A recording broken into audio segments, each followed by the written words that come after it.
Part 3, My Shore Adventure, Chapter 13, How I Began My Shore Adventure. The appearance of the island when I came on deck next morning was altogether changed. Although the breeze had now utterly failed, we had made a great deal of way during the night, and were now lying becalmed about a half a mile to the southeast of the low eastern coast. Grey-coloured woods covered a large part of the surface. This even tint was indeed broken up by stripes of yellow sandbreak in the lower lands, and by many tall trees of pine family, outtopping the others, some singly, some in clumps. In the general colouring was uniform and sad. The hills ran up, clear above the vegetation in spires of naked rock. All were strangely shaped, and the spyglass, which was by 300 and 400 feet the tallest on the island, was likewise strangest in configuration, running up sheer from almost every side, and then suddenly cut off at the top like a pedestal to put a statue on. The Hispaniola was rolling scoopers under the ocean swell. The booms were tearing at the blocks, the rudder was banging to and fro, and the whole ship creaking, groaning, and jumping like a manufactory. I had to cling tight to the backstay, and the world turned giddily before my eyes, for though I was good enough sailor when there was way on, this standing still of being rolled about like a bottle was a tiny I never learned to stand without a calm or so. Above all in the morning, on an empty stomach. Perhaps it was this, perhaps it was the look of the island, with its grey, melancholy woods and wild stone spires, and the surf that we could both see and hear foaming and thundering on the steep beach. At least, although the sun shone bright and hot, and the shore birds were fishing and crying all around us, and you would have thought anyone would have been glad to get to the land after being so long at sea, my heart sank.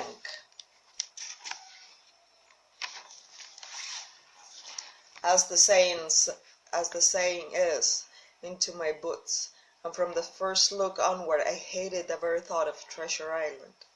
We had a dreary morning's work before us, for there was no sign of any wind, and the boats had to be got out and manned, and the ship warped 3 or 4 miles round the corner of the island, and up the narrow passage to the heavens behind Skeleton Island.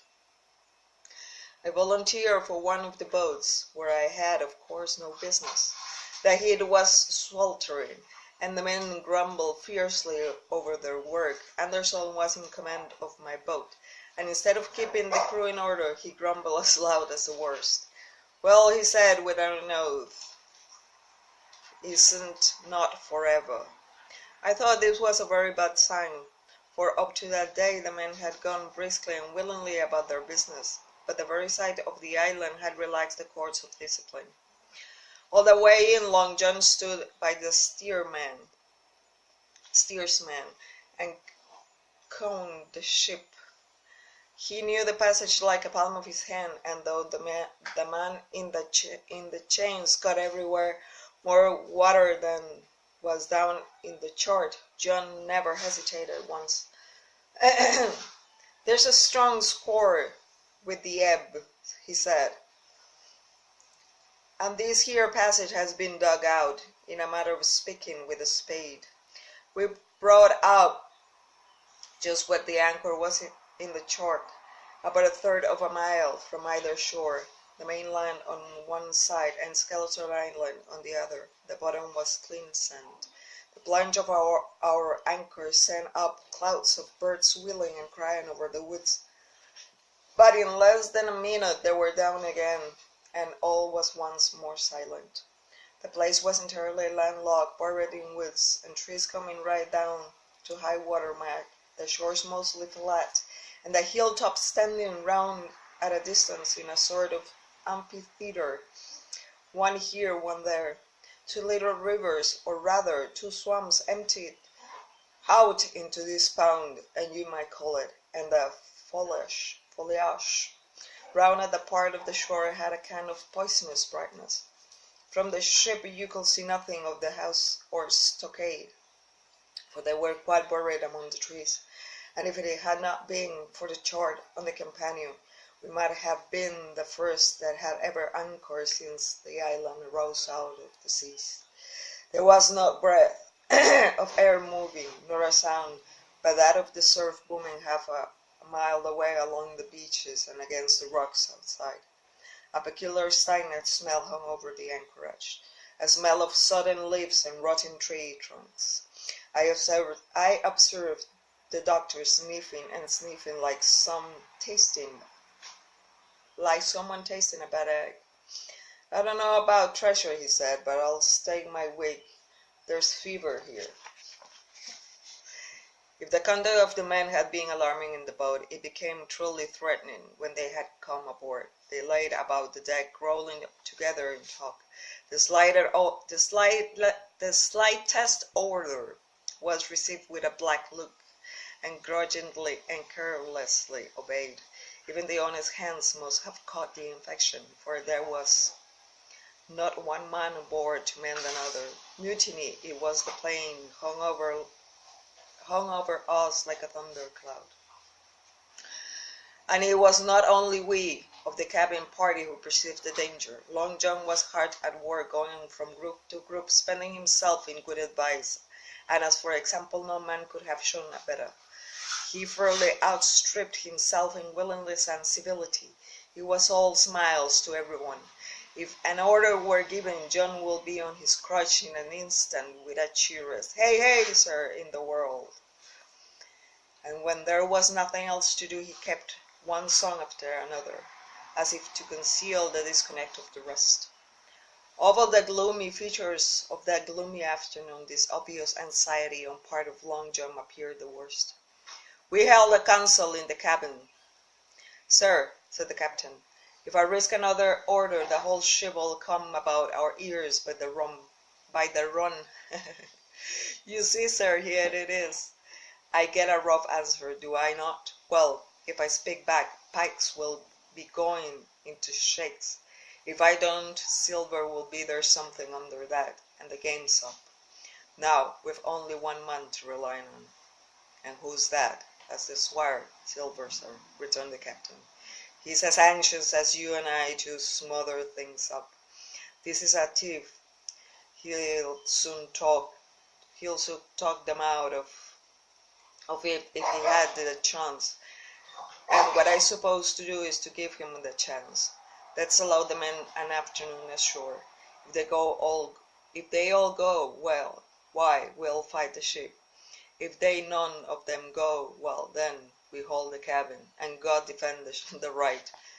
If some go, you mark my words, sir, silver bring them aboard again as mild as lambs."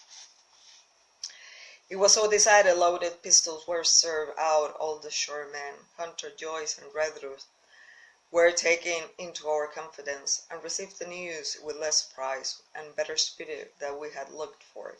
And then the captain went on deck and addressed the crew. "My lads," he said, "we had a hot day, and are all tired and out of sorts. A turn ashore hurt nobody.